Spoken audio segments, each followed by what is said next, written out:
Hello and welcome to Studio 415. On today's show, you will hear how the marching band is back to performing after a year off. You'll see what changes CHS is taking to deal with the coronavirus, and you'll meet two people who were added this year to the CHS staff.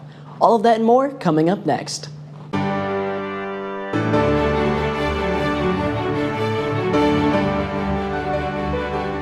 Opportunity came up to replace Officer Lewis, and I was very fortunate enough to be selected for it.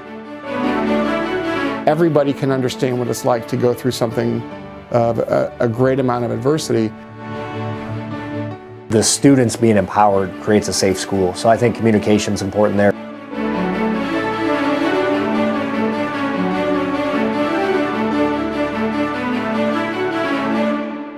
Welcome to Studio 415. I'm Evan Buschman. Marching band is in full swing this year, having practices nearly every day. Studio 415 reporter JAINA has more on this year's theme and what it takes to be in marching band.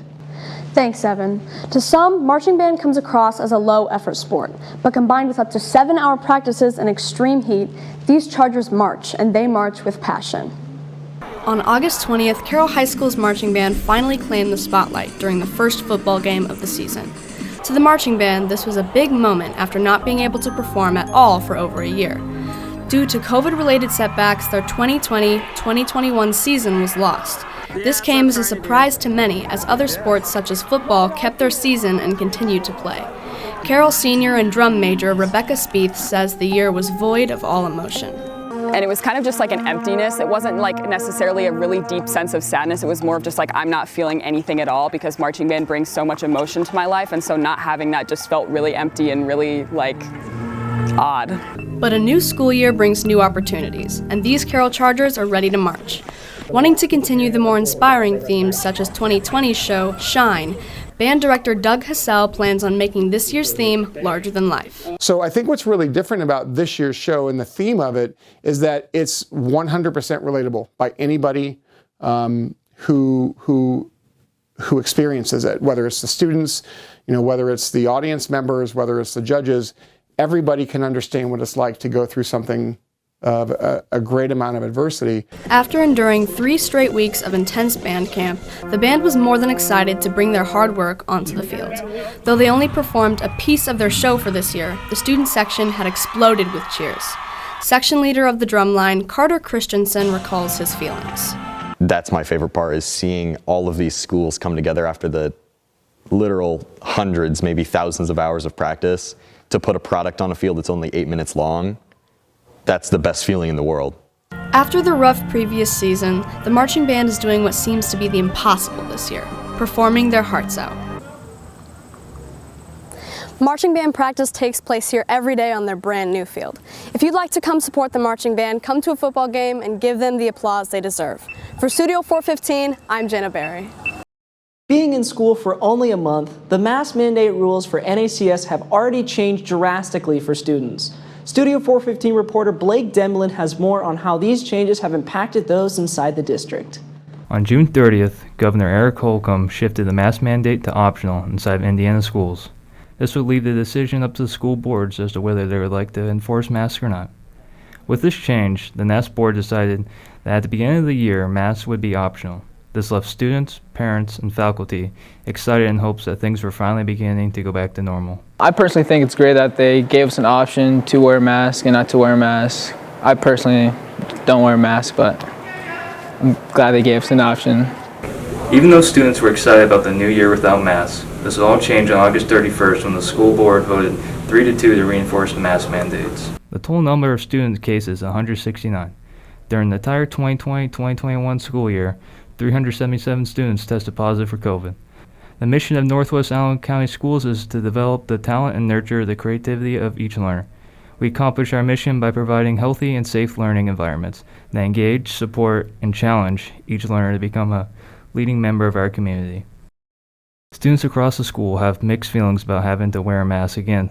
Some students even protesting the new mandate by entering the school refusing to wear a mask. Students, along with many parents backing them up, say that masks are disturbing their rights. When we ask their students for an interview, they decline.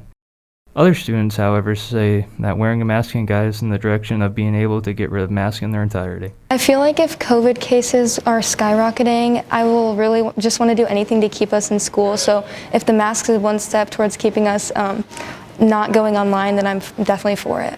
Like Brooks, senior Patrick Wargo believes that not only will masks be able to keep us in schools longer, but hopefully decrease the massive incline of cases among our district.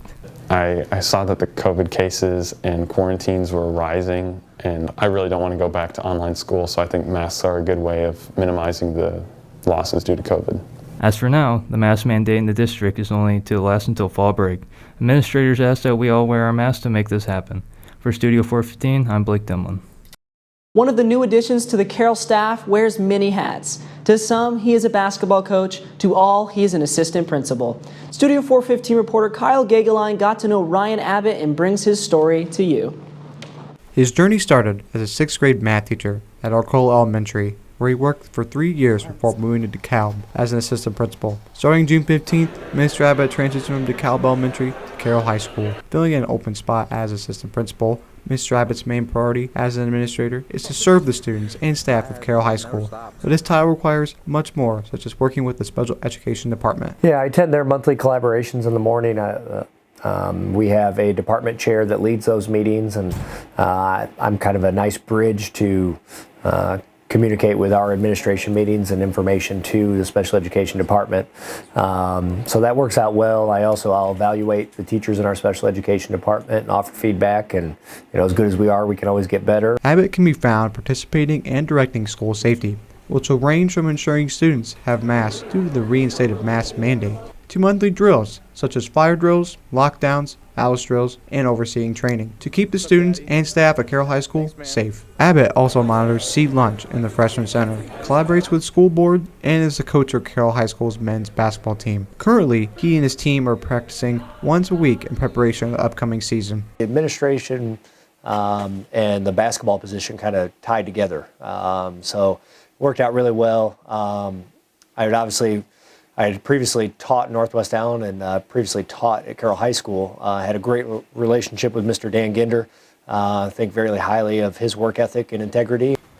The Carroll High School community is glad to have Mr. Abbott at the high school being part of our athletic department, keeping our students informed and being part of the basketball team. For Studio 415, I'm Kyle GOEGLEIN. There are many job types here at Carroll High School, but only one of them comes with a badge, a car, and a gun. Studio 415 reporter Theo Comler lets us know exactly what school resource officers do and how students can interact with them here. You may have seen someone in uniform while walking through the halls to your next class. They are a school resource officer, or SRO. At Carroll High School, there are two. Officer Adam Rogers, who works primarily in the Freshman Center, and a new face this school year, Officer Eric Butler, who works primarily in the 10 through 12 area. While they enforce safety as you might expect, they are a larger resource than most people know. From personal issues to school safety concerns, the SROs are a launching point. Come in and see us. Don't be afraid to come and talk to us, whether it's about career advice, whether it's an issue they've got going on at home, whether it's something they've heard rumors about that's it's not quite settling right. We are that first step. Students are able to see either officer anytime during school by going to the freshman office for Rogers or the main office for Butler. They can also be reached through email. While some students are reluctant to speak with an SRO, both officers want everyone to know that they are very approachable and easy to talk to. I can be that extra resource. I can be that person who's there for you just to listen. You don't need to come in here with a game plan or plan of action, but just by talking, maybe you'll feel better when you leave. And if something needs to be done, well then, I can take it that next step. At the end of the day, any issues a student has, regardless of whether they are school-related or not, a school resource officer is ready to provide assistance to anyone who needs it.